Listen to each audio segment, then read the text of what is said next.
بسم اللہ الرحمن الرحیم۔ السلام علیکم ورحمۃ اللہ وبرکاتہ۔ آن لائن ٹیچر کی جانب سے آپ سب دوستوں کو خوش آمدید۔ میرے دوستوں، ایک مرتبہ حضرت علی حجویری رحمہ اللہ نے کسی دریا کو عبور کرنا تھا۔ دریائے سندھ جیسے بڑے دریا کو عبور کرنے میں کوئی آدھا پونا گھنٹہ لگ جاتا ہے، کیونکہ آدمی دریا کو بالکل سیدھا کراس نہیں کر سکتا، بلکہ ذرا اپ اسٹریم جا کر دور سے وہ کشتی چلاتے ہیں، اور چونکہ اوپر سے ہوا کا دباؤ بھی ہوتا ہے، اس لیے کہ پانی کے بہاؤ کے ساتھ بہتے ہوئے ترچھا کراس کیا جاتا ہے۔ حضرت کشتی پر بیٹھ گئے اور سفر شروع کر دیا۔ ہوا بہت تیز چل رہی تھی، آپ کے سر کے اوپر ٹوپی تھی۔ خیال آیا کہ ٹوپی اڑ کر پانی میں نہ چلی جائے، چنانچہ حضرت نے ٹوپی اتار کر جیب میں ڈال لی اور ذکر و مراقبہ میں مشغول ہو گئے۔ حضرت نے 1-2 دن پہلے سر کا حلق کروایا تھا۔ میرے دوستو، ٹنڈ کروانے کو حلق کروانا کہتے ہیں، اور جب نئی ٹنڈ ہوتی ہے تو بڑی خوشنما نظر آتی ہے۔ وہاں کشتی میں ہی قریب سے ایک بچہ گزرا تو اس نے دیکھا کہ اتنا صاف ستھرا ہے، چنانچہ اس نے سر پر ہاتھ پھیرا تو بڑا ملائم نظر آیا۔ اس نے جا کر دوسرے کو بتا دیا۔ اب دوسرا لڑکا بھی ہاتھ پھیرنے کے لیے آیا، اس کو بھی بڑا اچھا لگا۔ اس نے جا کر تیسرے کو بتایا، وہ تیسرا ذرا شرارتی قسم کا تھا۔ جب وہ آیا تو اس نے آ کر سر پر ہاتھ بھی پھیرا، تھوکا بھی صحیح۔ اس پر باقی بچے ہنسنے لگے۔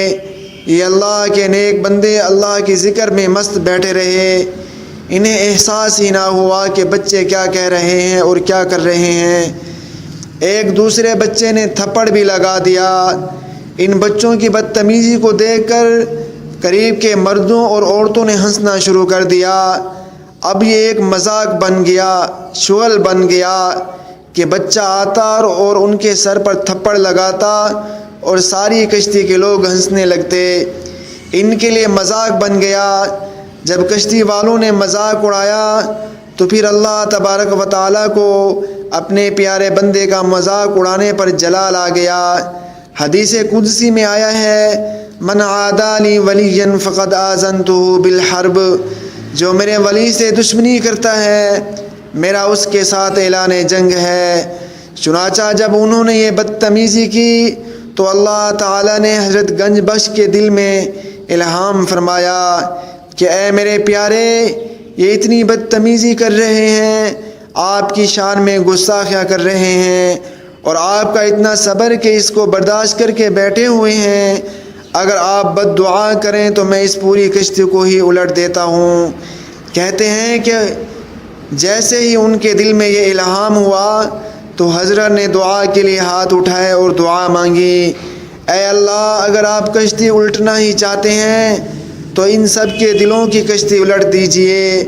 اللہ تعالیٰ نے ان کی دعا قبول کر لی۔ کہتے ہیں کہ اس کشتی میں جتنے مرد اور عورتیں تھیں، ان میں سے ہر ایک کو اللہ تعالیٰ نے موت سے پہلے ولایت کا نور عطا فرما دیا۔ میرے دوستوں، یہ ہوتی ہے مثبت سوچ۔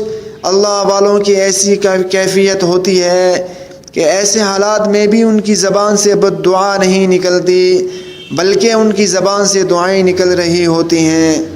اللہ تبارک و تعالی ہمیں بھی ایسی ولایت عطا فرمائے، آمین۔